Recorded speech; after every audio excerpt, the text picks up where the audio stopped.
तर आज आपण बघणार आहे 15 ऑगस्ट स्पेशल तिरंगा सँडविच। एकदा तुम्ही रेसिपी नक्की ट्राय करून बघा। या सँडविचची खासियत आहे की आपण यामध्ये व्हेजिटेबलचा वापर करणार नाही आहे, नारळाचा वापर करणार आहे। त्यासाठी मी नारळ घेतलं, त्याला फोडून त्याचे खोबरं काढून घेतलं, जे पाट काढून घेतलेले आहे, त्याचा खीस करून घेतलेला आहे। आता हे केलेला खिस्सा मी करणार आहे 3 भाग तयार बघा अशा पद्धतीने। सुरुवातीला आपण पांढरा भाग करणार आहे, त्यामुळे एका पॅनमध्ये घेतला आहे मी बटर आणि त्यामध्ये टाकला आहे खोबरा खीस। त्याला मस्तपैकी मी शेकून घेणार आहे, त्यामधला ओलसरपणा काढून घेणार आहे। आपला कलर चेंज करायचा नाही आहे, मंद आचेवर आपलं खोबरं भाजून घ्यायचं आहे। त्यावर टाकणार थोडंसं मीठ आणि पांढरा भाग मी काढून घेणार आहे। तसंच मी करणार आहे, एका पॅनमध्ये घेतला आहे बटर, परत खोबरं टाकलेलं आहे आणि त्यामध्ये टाकला आहे ऑरेंज कलर, ते पण भाग मी काढून घेतला आहे। हिरव्या कलरसाठी मी एका मिक्सरच्या भांड्यामध्ये घेतलेला आहे पुदिना, हिरवी मिरची, कोथिंबीर, धना, मीठ आणि जिरं। आता ही मिरची मिक्सर फिरून घेतलेली आहे, पॅनवर बटर टाकला आहे आणि मस्तपैकी मिरची मी शिजवून घेणार आहे बघा अशा पद्धतीने। आणि त्याला मस्तपैकी त्यामध्ये खोबरं खीस टाकणार आहे आणि त्याला मिक्स करून घेणार आहे, छान शिजवून घेणार आहे। आता झाले आपले तिरंगाचे 3 कलर तयार। आता मी त्याचे करणार आहे 2 भाग समान।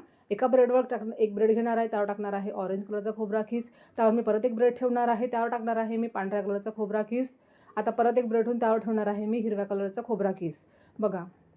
आता एका ब्रेडने मी याला कव्हर करणार आहे। मी परत एकदा तुम्हाला सँडविच करून दाखवते। त्यासाठी मी एक ब्रेड घेतली, त्यावर टाकणार आहे मी हिरवा कलरचा खोबरा खीस, दुसरी ब्रेड ठेवून पांढऱ्या कलरचा आणि तिसरी ब्रेड ठेवून त्यावर मी ऑरेंज कलरचा खोबरा खीस टाकणार आहे बघा। आता मी जे एजेस काढणार नाही आहे, याला कोट करणार आहे बेसनाने बघा। यामुळे काय होते, आपलं सँडविच एकदम क्रंची होते। त्यासाठी एका प्लेटमध्ये घेतलं आहे बेसन, हळद, धनापूड आणि मीठ।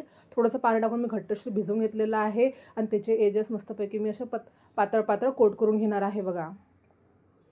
आता पॅनमध्ये घेतलं आहे मी तेल, गरम करायला ठेवलं होतं। नंतर हे एजेस मी मस्त छान क्रंची होईपर्यंत भाजून घेणार आहे। अगदी सोपी अशी रेसिपी आहे, एकदा तुम्ही ही रेसिपी नक्की ट्राय करून बघा। व्हेजिटेबलच्या ऐवजी आपण जे खोबरा खीसचा वापर केला आहे, त्यामुळे टेस्ट एकदम एक नंबर होते बघा। छान अशी टेस्ट तयार होते बघा। तुम्ही एकदा ही रेसिपी नक्की ट्राय करून बघा।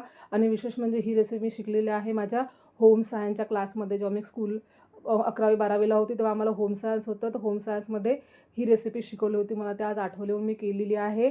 एकदा तुम्ही ही रेसिपी नक्की ट्राय करून बघा बघा। त्याचे छान एसेस चिटकले आहे, यामुळे खोबरा खीस बाहेर पडणार नाही आणि छान असं क्रंची पण होते बघा। आणि आपण मग दोन्ही साईडचं राहिलेले पांढरे ब्रेड आहे ते छान आपण तेलामध्ये शेकून घेणार आहे बघा।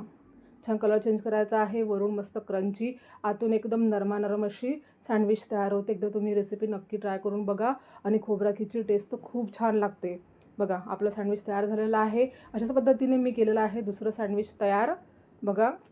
आता मी तुम्हाला कट करून दाखवते, एक नंबर झालेला आहे बघा। मी तुम्हाला कट करून दाखवते, एकदम परफेक्ट असं तिरंगा सँडविच तयार झालं आहे बघा। तर तुम्हाला माझी आजची रेसिपी कशी वाटली कमेंट करून मला नक्की सांगा। माझ्या चॅनलला नवीन असेल तर माझ्या चॅनल सबस्क्राईब करा, माझ्या व्हिडिओला लाईक करा, शेअर करा, कमेंट करा। भेटू नेक्स्ट व्हिडिओमध्ये, बाय बाय।